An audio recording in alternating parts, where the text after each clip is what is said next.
Hello नमस्कार सत श्री अकाल केम छो कस्से काय केरो हाल है केना छी यहाँ सब कैसन बानी हाउ आर यू कैसे हैं आप लोग केमो नाचो मनक्कम खम्भागणियों कोम केमती अच्छंती की खबर नमस्तुभ्यं राधे राधे राम राम देवी और सज्जनों। आज के इस वीडियो में मैं आपको बताने जा रहा हूं 20, 21 और 22 नवंबर 2024 के राशि फल के बारे में कि 20, 21 और 22 तारीख का समय आपके लिए कैसा रहेगा। जिसमें मैं मेष से लेकर के मीन तक के सभी राशि के बारे में आज के इस वीडियो में चर्चा करूंगा। सबसे पहले 20, 21 और 22 तारीख के पंचांग को जान लेते हैं। पंचांग के कुछ मूलभूत बातों को जान लेते हैं जो आपके लिए जानना जरूरी है। 20 तारीख को पंचमी तिथि है, बुधवार का दिन है, चंद्रमा कर्क राशि में रहेंगे। शुभ समय की बात करूं तो अभिजीत मुहूर्त नहीं है। राहु काल 12:06 पीएम से 1:26 पीएम तक का है, यानी कि इस समय में कोई काम नहीं करना है, कहीं जाने के लिए नहीं निकलना है। दिशा शूल उत्तर दिशा की तरफ है, यानी कि 20 तारीख को उत्तर दिशा की यात्रा करने से अगर बचेंगे तो ज्यादा अच्छा रहेगा। 21 तारीख को षष्ठी तिथि है, गुरुवार का दिन है, चंद्रमा कर्क राशि में है। शुभ समय की बात करें तो अभिजीत मुहूर्त की 11:45 एएम से 12:28 पीएम तक। दिशा शूल दक्षिण दिशा की तरफ है, यानी कि दक्षिण दिशा की यात्रा जो है आपको नहीं करनी है। 22 तारीख को सप्तमी तिथि है, शुक्रवार का दिन है, चंद्रमा कर्क राशि में है। शुभ समय 11:46 एएम से 12:28 पीएम तक और दिशा शूल पश्चिम दिशा की तरफ है, यानी कि पश्चिम दिशा की यात्रा आपको नहीं करनी है, आपके लिए अच्छा नहीं रहेगा। 22 तारीख को राहु काल जो है 10:47 एएम से 12:07 पीएम तक का है, तो थोड़ा संभल करके रहे तो ज्यादा बढ़िया रहेगा। आइए एक एक करके चर्चा को आरंभ करते हैं, जानने की कोशिश करते हैं कि आपके लिए आखिर ये समय कैसा रहेगा। सबसे पहली जो चर्चा होगी हमारी वो मेष राशि से होगी। मेष राशि वालों के लिए कुंडली के चौथे भाव में बैठा हुआ है चंद्रमा, जो ये दर्शा रहा है कि इस समय में आपको अपने ही लोगों से वाद विवाद हो सकता है, स्वजनों से वाद विवाद के योग है। आप ज्यादा बहसबाजी में ना पड़े। इस समय में मन आपका चंचल रहेगा, मन की चंचलता पर काबू पाएं। छाती में विकार से संबंधित किसी प्रकार की इशू परेशानी सामने आ सकती है। भोजन का सही समय पर मिलना नजर नहीं आ रहा है। नींद में भी कुछ बाधाओं का आपको सामना करना पड़ सकता है। जल और स्त्री जाति से भी कुछ भय का योग है। समाज में भी कुछ अपमान का भय दिखाई दे रहा है। स्त्री सुख में भी कुछ कमी आ सकती है। देवी और सज्जनों, मेष के बाद बात करेंगे वृषभ राशि की। वृषभ राशि वालों के लिए कुंडली के तीसरे भाव में चंद्रमा का प्रवेश है।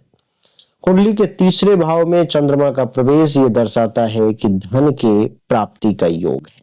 वस्त्र आदि का सुख भी प्राप्त होगा, वस्त्र वगैरह अच्छा धारण करने का अवसर भी मिलेगा। स्वास्थ्य भी अच्छा रहेगा, शत्रुओं पर विजय हासिल करेंगे, मन भी आपका खूब प्रसन्न इस समय में रहेगा। आपकी जानकारी के लिए बता दूं कि प्रेमी प्रेमिका के साथ वक्त बिताने का मौका भी मिलेगा, बंधुजनों से लाभ मिलेगा, व्यक्तियों से संपर्क बढ़ेगा और भाग्य में खूब वृद्धि के योग आपके लिए वृषभ राशि वाले देख रहा हूं। वृषभ के बाद बात करेंगे मिथुन राशि की। मिथुन राशि वालों के लिए कुंडली के दूसरे भाव में चंद्रमा का प्रवेश है, जो ये दर्शाता है कि मिथुन राशि वालों को इस समय कुछ मानसिक और संतोष की स्थिति सामने आ सकती है। कुटुंब से, परिवार के लोगों से संबंध खराब हो सकता है। आंख से संबंधित कोई पीड़ा या कोई अन्य रोग आपको परेशान कर सकता है। अच्छा भोजन और सुख प्राप्ति में कुछ परेशानी, कुछ बाधा दिखाई दे रही है। कार्यों में असफलता मिलता हुआ प्रतीत हो रहा है। पाप कर्मों में आपकी प्रवृत्ति कुछ बढ़ सकती है। विद्या में भी कुछ अरुचि की भावना, विद्या में भी कुछ परेशानी, मन ना करना प्राप्त करने की, पढ़ाई में मन ना लगना, ऐसे योग बन रहे हैं। मिथुन के बाद बात करेंगे कर्क राशि की। कर्क राशि वालों के लिए कुंडली के प्रथम भाव में चंद्रमा का प्रवेश है। कुंडली के प्रथम भाव में चंद्रमा का प्रवेश ये दर्शाता है कि आपके सुख और आनंद में प्राप्ति का योग है। आपको सुख की भी प्राप्ति होगी, आपको आनंद की भी प्राप्ति होगी। किसी प्रकार का कोई रोग, किसी प्रकार की कोई परेशानी आपके सामने में आ सकती है, लेकिन चंद्रमा आपको उससे सुरक्षा प्रदान करेगा। इस वीडियो में आपको बता दूं कि उत्तम भोजन, वस्त्र और शैया सुख की प्राप्ति का योग है। जीवन साथी या प्रेमी प्रेमिका के साथ वक्त बिताने का मौका भी मिलेगा। उपहार और धन प्राप्ति के भी विशेष योग आपके लिए कर्क राशि वाले दिखाई दे रहे हैं। कर्क के बाद बात करेंगे सिंह राशि की। सिंह राशि वालों के लिए कुंडली के 12वें भाव में चंद्रमा का प्रवेश है। कुंडली के 12वें भाव में बैठा हुआ चंद्रमा यह दर्शाता है कि शारीरिक तौर पर में कुछ कष्ट, कुछ परेशानी, कुछ समस्या जो है सो आपके सामने में आ सकती है। तो शारीरिक तौर पर परेशानी ना आए, समस्या ना आए, इसके लिए थोड़ा सा आपको ध्यान देना पड़ेगा। अपने स्वास्थ्य का विशेष ध्यान रखना पड़ेगा। विशेष करके आंखों के रोग आपको डैमेज करने का प्रयास कर सकते हैं, तो नेत्र रोग से बचने की कोशिश करें। आपकी जानकारी के लिए बता दूं कि धन और मान सम्मान में कुछ कमी आ सकती है। संतान का सहयोग प्राप्त होता हुआ नजर नहीं आ रहा है। मानसिक चिंताएं कुछ बढ़ सकती हैं। खर्चा थोड़ा सा अधिक होता हुआ प्रतीत हो रहा है और अपने शक्ति का आप कुछ दुरुपयोग कर सकते हैं। सिंह के बाद बात करेंगे कन्या राशि की। कन्या राशि वालों के लिए कुंडली के एकादश भाव में चंद्रमा का प्रवेश है, जो ये दर्शाता है कि आपके आय में वृद्धि के योग बन रहे हैं। कन्या राशि वाले, आपकी आमदनी जो है सो बढ़ती हुई प्रतीत हो रही है। इस समय में आपको कुछ ज्यादा आमदनी के योग है। बिजनेस व्यापार में पर्याप्त लाभ मिलता हुआ प्रतीत हो रहा है। संतान से सुख प्राप्ति के योग है। उत्तम भोजन समय पर मिलने के योग हैं। दोस्तों से हास परिहास और स्त्री सुख में समय व्यतीत होता हुआ प्रतीत हो रहा है। प्रफुल्लित मन के साथ महत्वाकांक्षाओं की पूर्ति होगी। स्त्री पक्ष से आपको लाभ मिलेगा। तरल पदार्थों से भी आय की संभावना दिखाई दे रही है। कन्या के बाद बात करेंगे तुला राशि की। तुला राशि वालों के लिए कुंडली के 10वें भाव में चंद्रमा का प्रवेश है। कुंडली के 10वें भाव में बैठा हुआ चंद्रमा तुला राशि वालों के लिए ये दर्शा रहा है कि आपके अभिष्ट कार्यों की सिद्धि होगी। आपका जैसा मन था, जैसा आप काम करना चाह रहे थे, वो काम पूरा होगा। सभी काम बहुत आसानी से सरलता पूर्वक पूर्ण हो जाएंगे। स्वास्थ्य भी आपका अच्छा रहेगा। राज्य की ओर से धन और सम्मान प्राप्ति के भी योग है। नौकरी में प्रमोशन, पदोन्नति के भी योग है। उच्चाधिकारी, हायर ग्रेड के ऑफिसर प्रसन्न होंगे और उत्तम गृह के सुख मिलने का भी योग आपके लिए मैं देख रहा हूं। तुला के बाद बात करेंगे वृश्चिक राशि की। वृश्चिक राशि वालों के लिए कुंडली के 9वें भाव में चंद्रमा का प्रवेश है। कुंडली के 9वें भाव में बैठा हुआ चंद्रमा ये दर्शा रहा है कि आपको राज्य की तरफ से, सरकार की तरफ से कुछ परेशानी भी हो सकती है। बिजनेस व्यवसाय में भी कुछ नुकसान के योग है। संतान से मतभेद की स्थिति और आपका स्वास्थ्य भी थोड़ा सा नरम पड़ता हुआ नजर आ रहा है। उधर छाती से संबंधित किसी प्रकार की शिकायत, कोई परेशानी आपको परेशान कर सकती है। भाग्य का साथ मिलता हुआ प्रतीत नहीं हो रहा है। दुश्मन परेशान कर सकता है। आपको राज्य की तरफ से, सरकार की तरफ से भी कुछ परेशानी आ सकती है।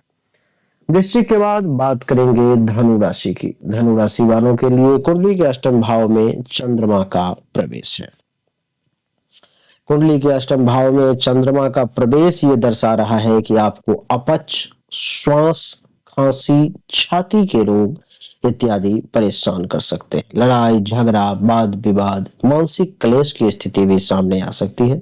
नियत समय पर अच्छा भोजन प्राप्त होता हुआ नजर नहीं आ रहा है। अचानक से किसी प्रकार का कोई कष्ट आपको घेरने की कोशिश कर सकता है और धन का भी आपको नुकसान हो सकता है। समझो। धनु के बाद बात करेंगे मकर राशि की। मकर राशि वालों के लिए कुंडली के 7वें भाव में चंद्रमा का प्रवेश है। कुंडली के 7वें भाव में बैठा हुआ चंद्रमा यह दर्शा रहा है कि मकर राशि वाले आपके धन लाभ का योग है। पर्याप्त काम सुख, सेक्सुअल सेटिस्फैक्शन के योग है। छोटी छोटी लाभदायक यात्राएं भी होंगी। वाणिज्य और व्यवसाय से भी आपको लाभ मिलेगा। उत्तम भोजन, क्षीर आदि पेय पदार्थ के साथ शयन सुख की प्राप्ति का भी योग है। स्वास्थ्य भी अच्छा रहेगा। वाहन और ख्याति की प्राप्ति के भी विशेष योग दिखाई दे रहे हैं। धनु मकर के बाद अब बारी आती है कुंभ राशि की। कुंभ राशि वालों के लिए कुंडली के छठे भाव में चंद्रदेव विराजमान है। कुंडली के छठे भाव में चंद्रमा का बैठना ये दर्शाता है कि आपको धन का लाभ मिलेगा, स्वास्थ्य भी आपका अच्छा रहेगा, यश और आनंद की भी प्राप्ति होगी।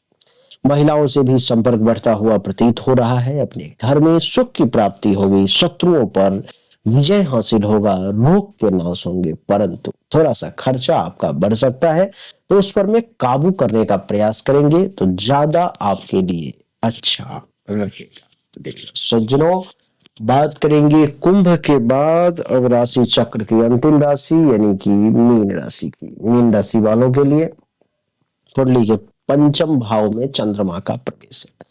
पंचम भाव में बैठा हुआ चंद्रमा यह दर्शाता है कि आपको यात्रा में कुछ कष्ट की संभावना है, दुर्घटना के भी योग दिखाई दे रहे हैं, कार्य में सफलता मिलता हुआ प्रतीत नहीं हो रहा है, मन में अशांति हो सकती है, मानसिक तौर पर में परेशान हो सकते हो, धन का नुकसान हो सकता है, पेट में जलोदर आदि किसी प्रकार का कोई रोग आपको डैमेज करने का प्रयास कर सकता है, काम और वासना में भी वृद्धि के योग है और इस समय में आप किसी को उचित सलाह भी नहीं दे पाएंगे, इसीलिए एडवाइस वगैरह देने का प्रयास न।